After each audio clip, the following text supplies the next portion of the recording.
Hello guys, स्वागत है आप सभी का मार्केट का मिजाज के आज के एपिसोड में। तो चलिए कर लेते हैं कल के लिए मार्केट का विश्लेषण।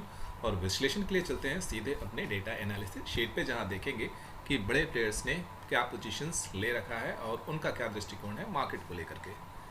तो ये आ गए हम अपनी डेटा एनालिसिस शीट पे। यहाँ देखते हैं सबसे पहले 28 अप्रैल को क्या हुआ है मार्केट में। तो 28 अप्रैल को एफ ने यहाँ पे फिर से लॉन्ग पोजीशंस बिल्ड करा है और लॉन्ग पोजीशंस के कंपैरिजन में थोड़ा सा शॉर्ट बिल्ड करा है।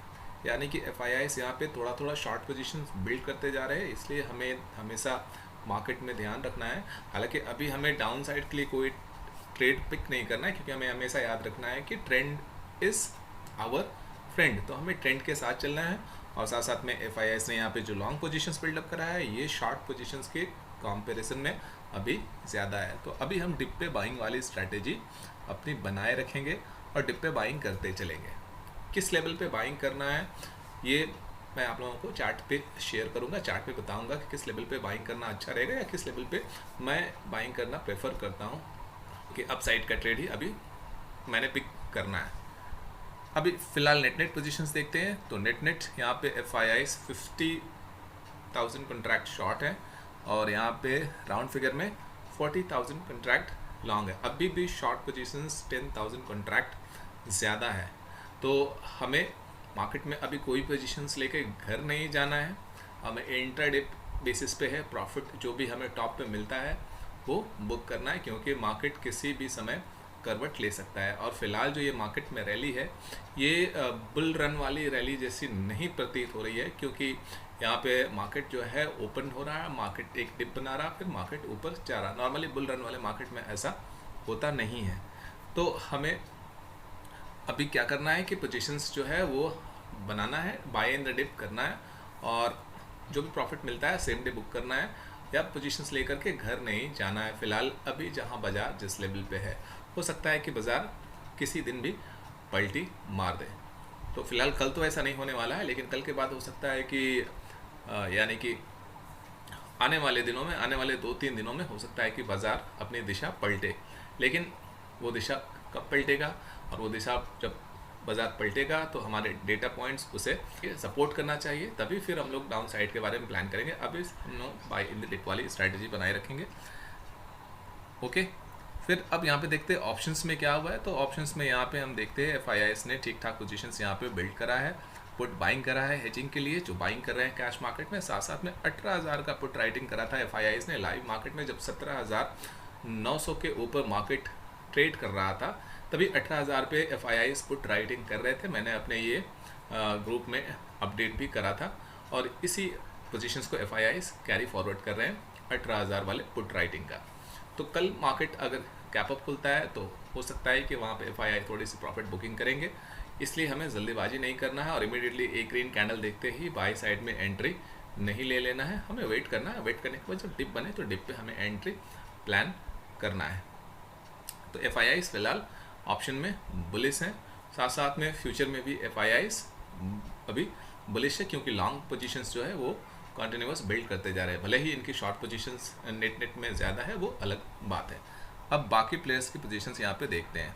तो यहाँ पे 28 तारीख को क्लाइंट ने क्या करा है, तो क्लाइंट ने लॉन्ग और शॉर्ट लगभग बराबर बिल्डअप करा। क्लाइंट को अभी पूरी तरह से कन्फ्यूज़न है, क्लाइंट कोई भी यहाँ पे नहीं कर पा रहे हैं गेस कि आखिर बाजार क्या करना चाहता है, इसलिए ना ही लॉन्ग ना ही शॉर्ट किसी भी तरफ इनका कॉन्फिडेंट कोई पोजीशंस नहीं है। प्रॉप की देखें तो प्रॉप डेस्क वाले ने छोटी सी लॉन्ग पोजीशन बनाई है, जिसकी कोई यहाँ पे कंसंट्रेशन करने की ज़रूरत नहीं है।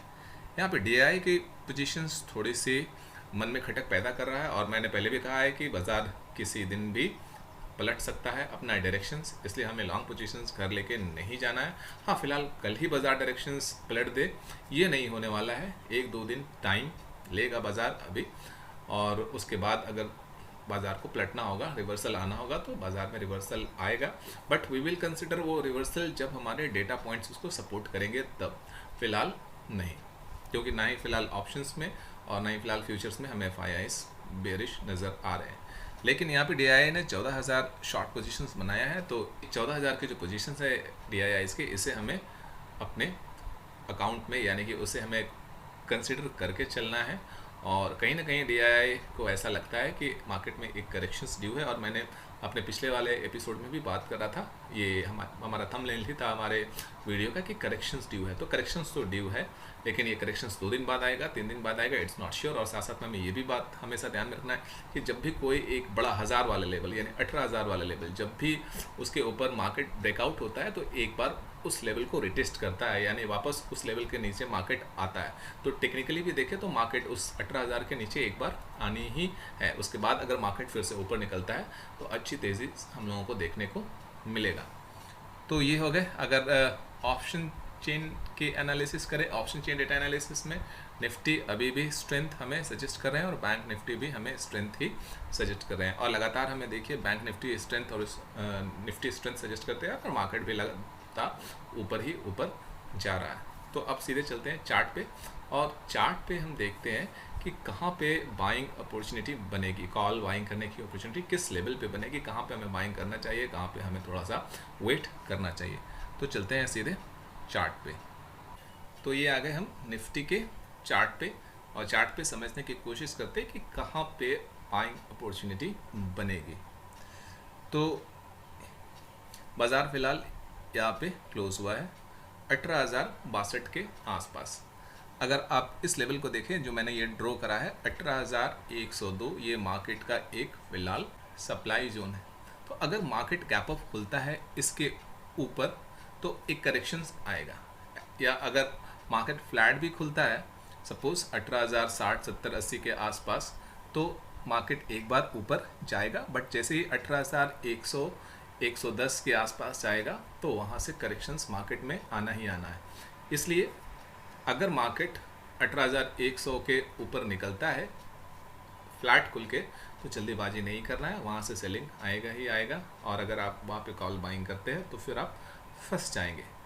एक ग्रीन कैंडल देख करके आपको जल्दीबाजी में एंट्री प्लान नहीं करना है। मैं इस तरह से एंट्री प्लान नहीं करता।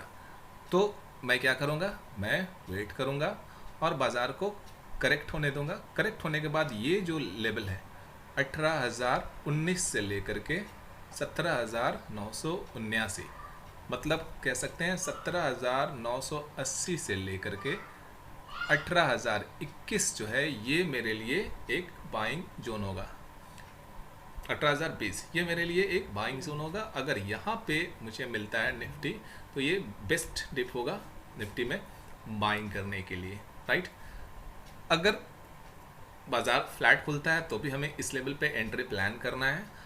अगर मार्केट गैप अप खुल जाता है 18,100 के ऊपर और वहाँ पे मार्केट लगभग 20 मिनट 25 मिनट बिताता है, कंसोलिडेट होता है, तो फिर यहीं पर एंट्री प्लान करना होगा, या इसी लेवल पे फिर मैं एंट्री प्लान करूँगा।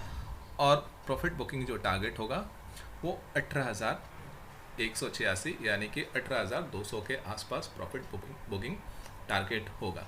ये हमारे लिए रेजिस्टेंस जोन रहेगा 18,200 से लेकर के 18,242।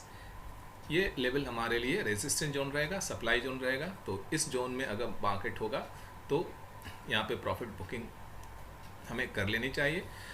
तो यही स्ट्रैटेजी रहेगी, यही रणनीति रहेगी हमारे लिए कल के मार्केट के लिए डिप पे बाइंग करने की।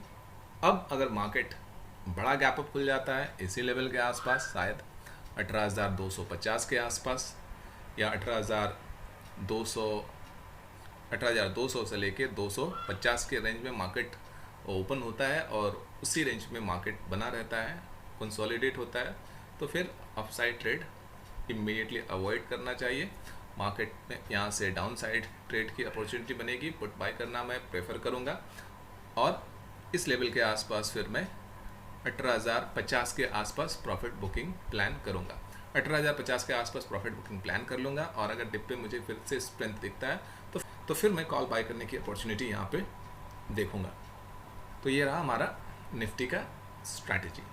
अब बैंक निफ्टी में क्या करना है, तो बैंक निफ्टी के लिए बैंक निफ्टी के चार्ट पे चलते हैं।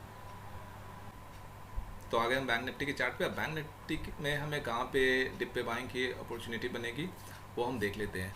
तो यहाँ पे मार्केट खुला, मार्केट डिप लगाया, डिप लगाने के बाद ये जो यहाँ पे फ़िलहाल जो रेजिस्टेंस था मार्केट ने इसके ऊपर क्लोज करा है।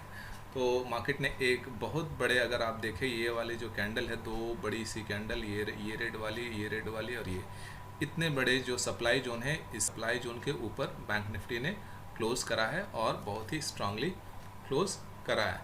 तो बैंक निफ्टी में फ़िलहाल जो बाइंग की अपॉर्चुनिटी बनेगी, जो मैं लेवल अपने लिए प्रेफर करूँगा बैंक निफ्टी में डिप पे बाइंग करने की, वो मेरे लिए लेवल होगा इस कैंडल का जो यहाँ पे देख रहे हैं, ये हाई वाली, या 43,100। अगर राउंड फिगर में हम बात करें तो 43,100 के आसपास बैंक निफ्टी में मैं लॉन्ग पोजीशंस बनाऊंगा, यानी कि कॉल बाय करने की यहाँ पर मैं प्लान करूंगा। और टारगेट क्या होगा, तो बैंक निफ्टी का जो मैक्सिमम टारगेट होगा मेरे लिए वो 43,583, यानी कि 43,600 के आसपास बैंक निफ्टी अभी जाएगा, या यूँ कहें कि जाना ही जाना है। इसके बाद फिर फर्दर क्या होता है ये डिपेंड करेगा फर्दर FIIs की और जो मार्केट के बड़े पार्टिसिपेंट्स हैं उनके पोजीशंस को देखते हुए। तो हमारा फ़िलहाल जो बैंक निफ्टी में बाइंग का लेवल है डिप पे, वो 43,100 के ऊपर बैंक निफ्टी में हम लोग कॉल बाइंग करेंगे, या 43,100 के आसपास मिल जाए, 50 पॉइंट प्लस माइनस हो सकता है। तो यहाँ पे मैं बैंक निफ्टी में कॉल बाई करना प्रेफर करूँगा। और प्रॉफिट बुकिंग जो टारगेट होगा वो मेरे लिए बैंक निफ्टी में 43,500 से लेकर के 43,600 के आसपास, इस जोन में मैं अपना प्रॉफिट काट लूँगा बैंक निफ्टी में। अगर बैंक निफ्टी गैप अप खुल जाता है इसी लेवल के आसपास, यानी 43,600 या 550 के आसपास, तो फिर लॉन्ग पोजीशंस अवॉइड करूँगा और डाउन साइड या शॉर्ट पोजीशंस प्लान करूँगा, और 43,100 के आसपास फिर प्रॉफिट बुकिंग प्लानिंग होगा। तो यही रहा बैंक निफ्टी और निफ्टी को लेकर के कल के लिए ट्रेडिंग स्ट्रैटेजी और मेरा ट्रेडिंग प्लान। अब मुझे दीजिए इजाज़त, लेकिन जाने से पहले मैं हमेशा की तरह डिस्क्लेमर दे देता हूँ कि मैंने जो ये इन्फॉर्मेशन और लेवल आप लोगों के साथ शेयर करा, ये मेरे पर्सनल रिसर्च और एनालिसिस के बेसिस पे है, और मैं 110% गलत भी हो सकता हूँ। कृपया से कोई बाइंग या सेलिंग टिप्स ना समझे। मार्केट में ट्रेडिंग या इन्वेस्टिंग करने से पहले अपने रिसर्च और एनालिसिस जरूर करें और अपने फाइनेंशियल एडवाइजर की सलाह जरूर लें। तो दीजिए मुझे इजाज़त, मिलता हूँ मार्केट का मिजाज के अगले एपिसोड में। तब तक के लिए keep trading, keep learning, bye bye.